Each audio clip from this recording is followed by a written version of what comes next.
Welcome to the InnovA podcast, a place for auction business owners who have built successful operations but now want to scale their companies and leave a lasting legacy in the industry. If you want more growth, less grind, you've come to the right place. Today we have special guest Tracy Lane, the Customer Success Manager at InnovA, who also happens to be Employee of the Year 2025.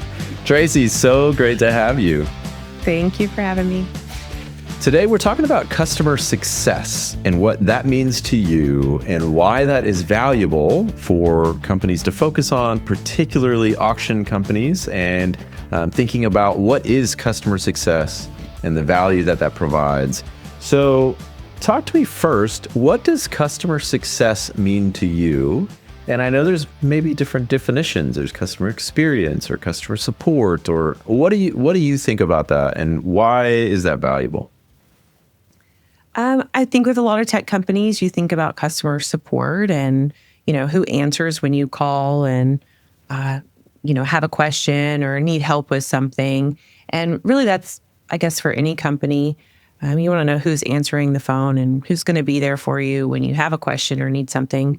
I think it's an important distinguishing piece that we intentionally call our department customer success. And it's more than just answering questions. It's really more about being invested in the success of our customers and finding solutions for them, whether it's through technology or just, being proactive and trying to anticipate their needs more than just reactive and answering questions. That's good. Okay, I have a couple things on that. First, does somebody need to answer the phone? I mean, can't an AI chatbot just handle all of the issues on the planet? I don't know if you've used AI chatbots. Listen, they're getting better, but an AI chatbot is not invested in the answer. They're just trying to answer a question and get off the phone. They're not really listening. They may not have all the context or really understand where I'm getting. And sometimes you ask a question because you know what you know. And so you ask a question with your knowledge, but there might be more to it. So if someone really understands your problem and where you're trying to get, then your solution could be very different. You may think you need to know just A, but there's A, B, C, D, E that's really the answer, a better answer for you. And we could just answer your question, but what if we could get you the whole solution, and really being invested in the customer's issue, their problem, whatever they need, really digging in and figuring out what is it that they actually need. They say they need this, but is that all of it, or is there more here? Interesting. I don't think AI can do that very well yet. Yeah, I was going to say it can't anticipate your needs, which is the point of trying to find a solution and feeling that kind of sense of partnership. My wife, by the way, tells me I need to anticipate her needs. So that is a phrase that's burned into my mind. But yeah, no, I mean, great customer success, customer experience is that anticipation and that holistic view of like, you have an issue, a problem. We have a solution, but it might not be what you're thinking, or it might have implications or consequences over here for these people. So it's thinking through a lot of different things at once. Is that a fair summary? Yeah, I agree. I totally agree. Okay. Well, so to do that, talk to me a little bit about your day-to-day, your role, the kind of activities that you undertake. Like, what does that look like in a practical view if somebody is like, okay, I want to improve my customer success at my company. I need to be thinking, anticipating the needs of my customers. What does that look like on the ground for you, like every day? What are the kind of things that you're doing? Well, our customer success here, I love it because it's different every day and there's always a new challenge. And I look at it as a puzzle, how do we put this together in the best way and get the best result? So for me, that's answering calls or emails from customers if they have questions about maybe it's just how to do something in our software, or a question about, hey, what is this feature? Could we improve something this way? Tell me more about this. So it's really being connected to the customer and really listening, I think, to what their needs are and trying to anticipate, okay, if this is their goal, where are they trying to get, and diving deeper than just the initial question sometimes.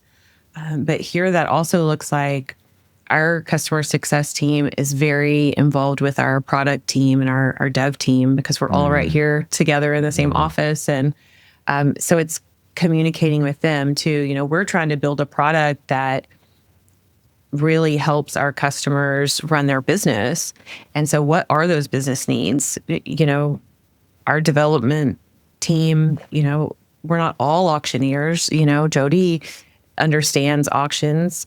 And we've learned so much, but really we learn by listening to our customers. And so I kind of get to be the go-between, and the translator.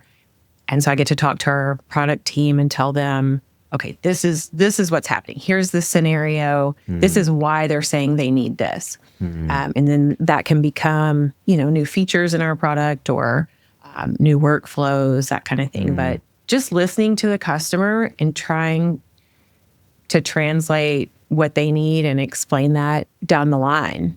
So that because we're all invested here in our customers' success.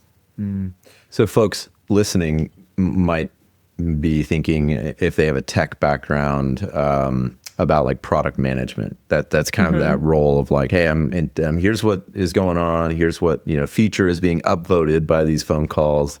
And then you need to translate that into the product team to actually build the thing. Because they're engineers, they're thinking through, a different lens and different mechanics. And so that makes sense to me.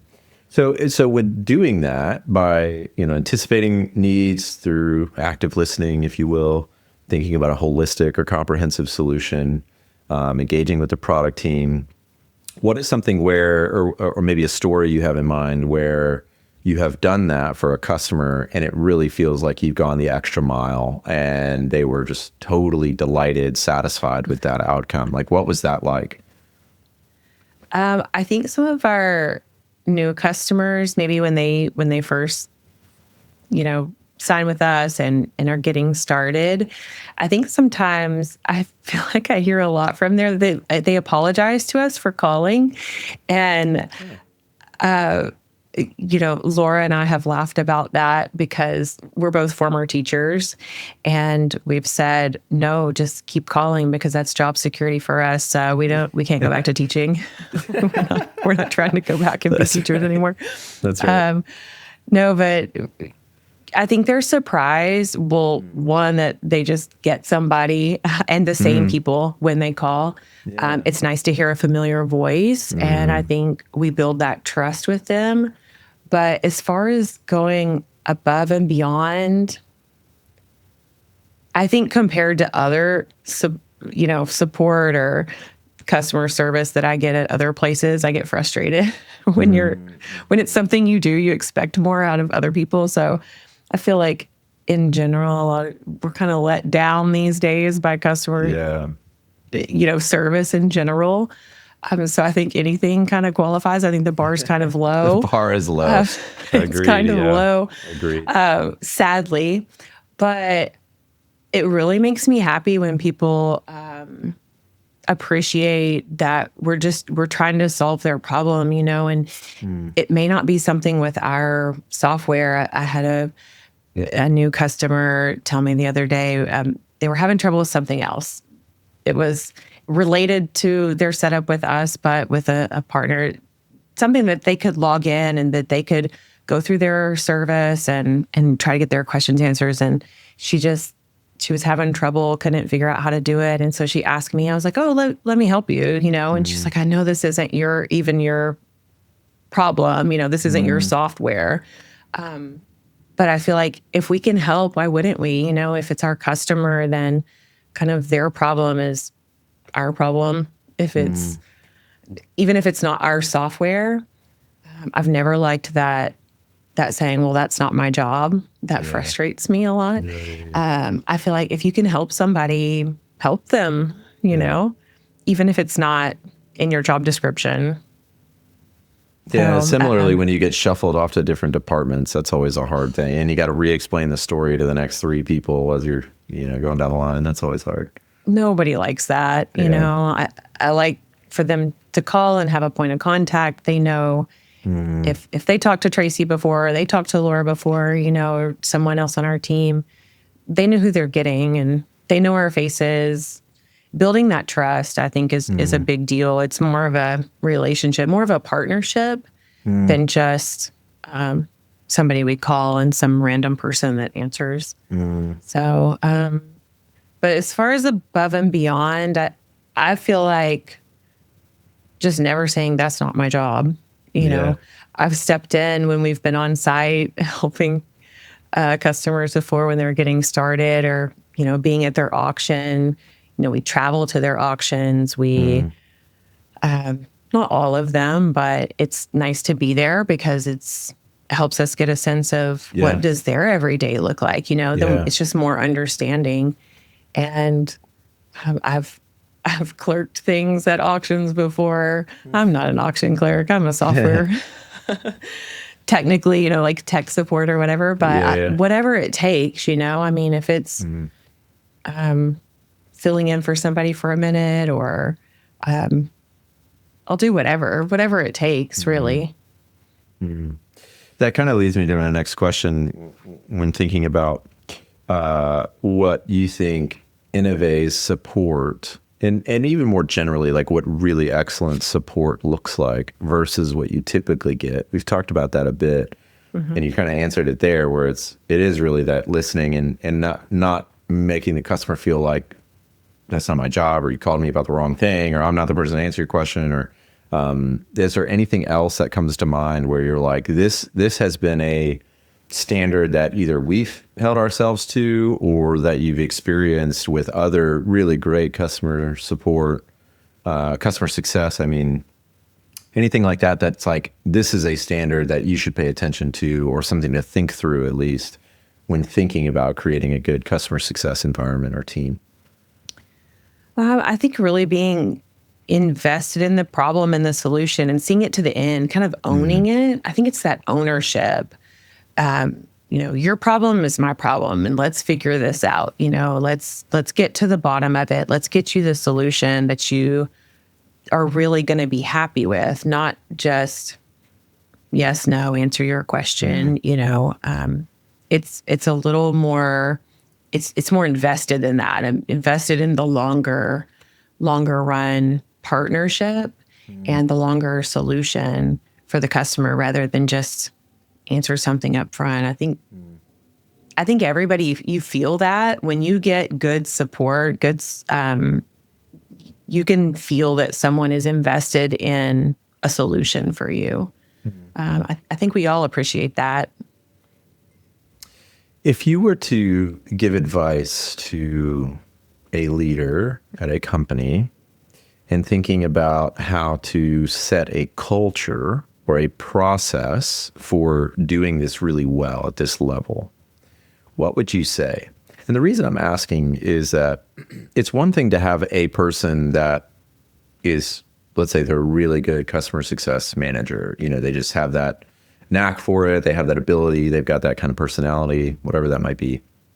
But they're in a culture that they also have to be supported within, or they've got to have processes in place. So kind of backing above like that initial experience and thinking holistically at an organizational level, how would you recommend thinking about that kind of culture and trying to establish those values, those principles, those processes in order for customer success to really be successful? That's a good question.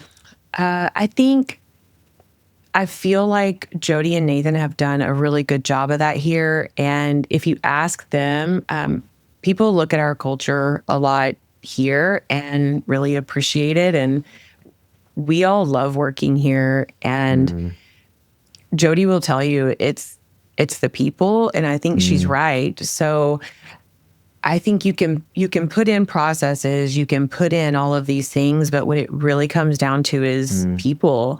And so when you can teach people to do things, you can teach those skills, but there's but some people are just more wired, I feel like, to have that servant leadership attitude, and really invested, just intrinsically invested in the success of the business, your customers, the people around you.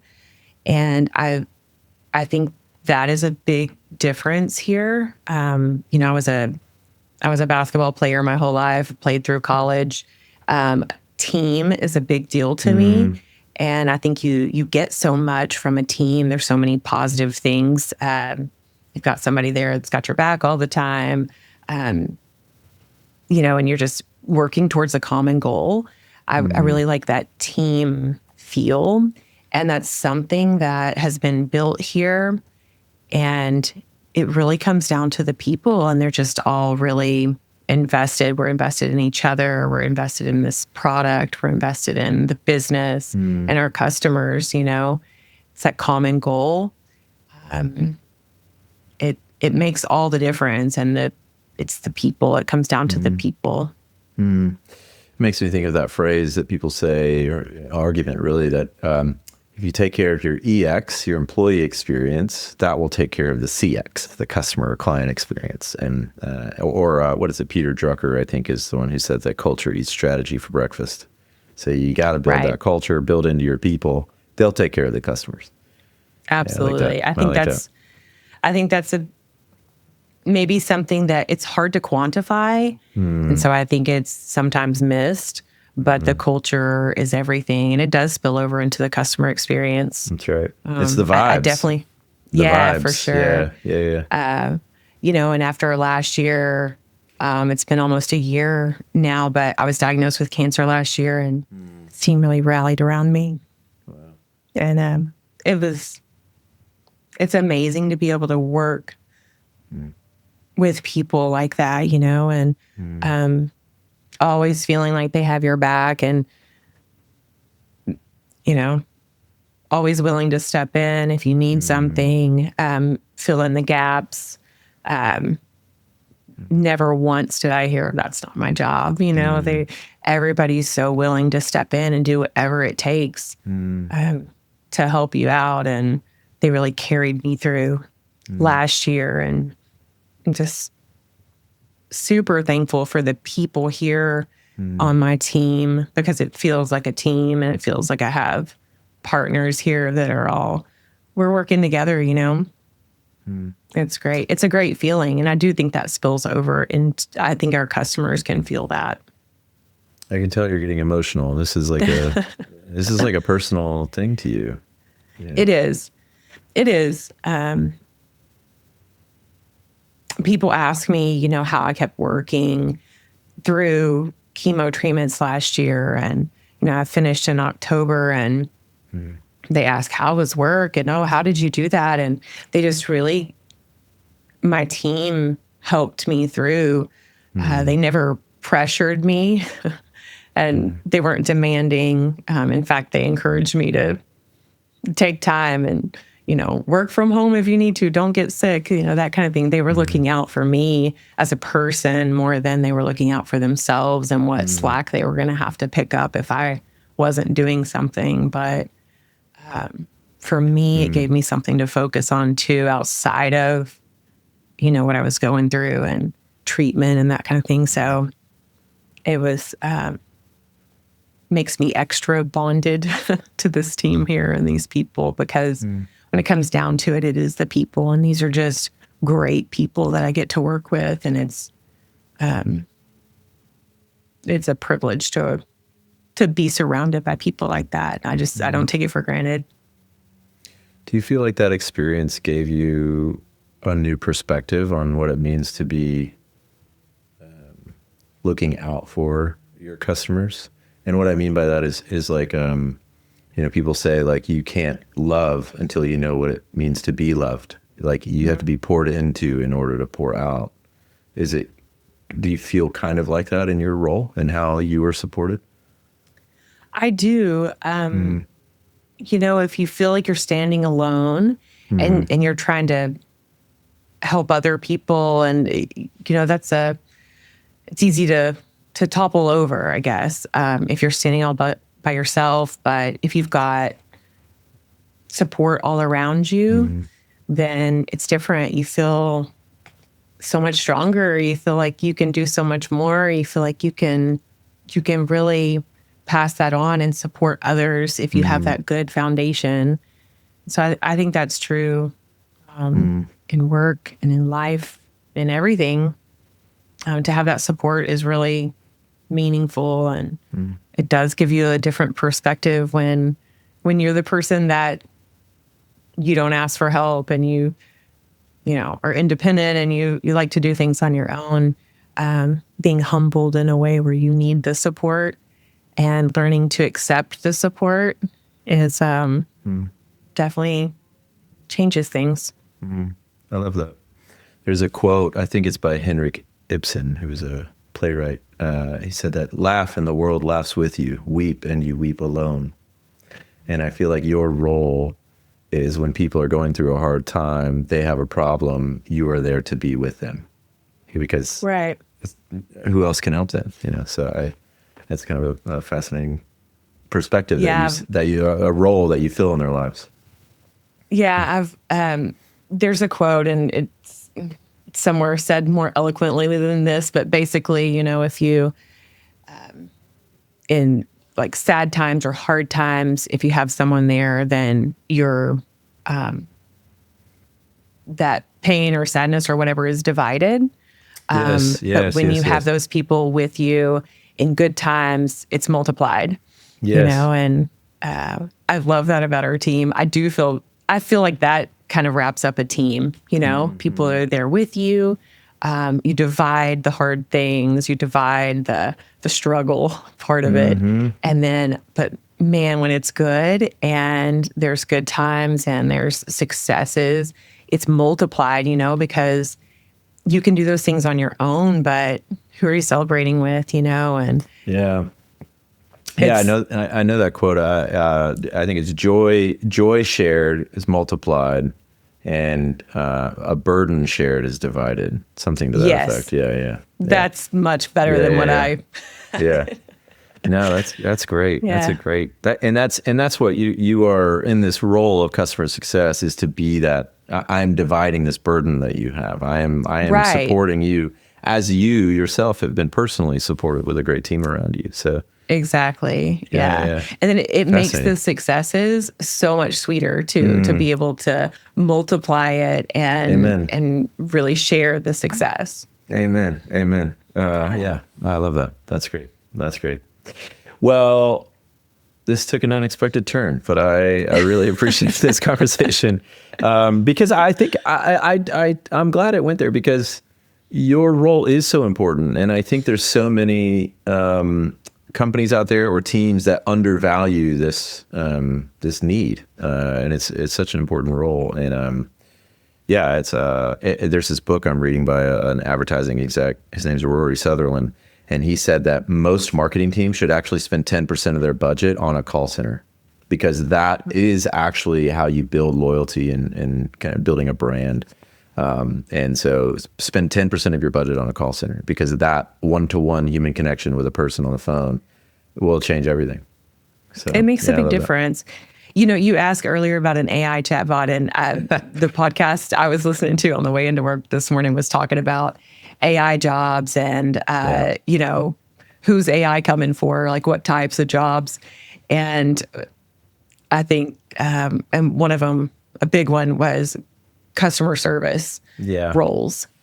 And maybe. I thought, maybe. Yeah. But I mean, is that really where you want to cut corners? Yeah. I feel like if you're really invested in your customers' success and solving their problems, then is that really what you want to offload to AI? Totally agree. Do you want to risk that human connection is important? It's important. Yeah. Knowing that someone is there that you can call and they're going to listen to you, they're going to understand, they're going to take the time to kind of divide that hardship, whatever it is, Yeah, that's right. Makes a difference. That's right. I am a big fan of AI, but I don't buy all the hype. Yeah, I love AI too. I do. Yes, yeah, There's definitely a place for it, but that's right. hopefully not my job. No, I don't see that happening because they set personal relationship. People want that. They want that. I think that Anyways. it sets companies apart. The ones that are really invested makes a difference. We should do another episode on AI, the pros and cons. I think it'd be fun. Yeah, definitely. No, this is great. Tracy, thank you so much for your time. Thank you for allowing the conversation to go there, because I think that gets at the heart of what this role is, and I think it's really important. So I'm glad that you guys have the culture and the team to support each other that then allows you to support your customers, and I think that's essential to doing this role well. So I'm glad to see it modeled. Yeah, thank you. Well, thank you for having me. Well, for our listeners, we will see you next time.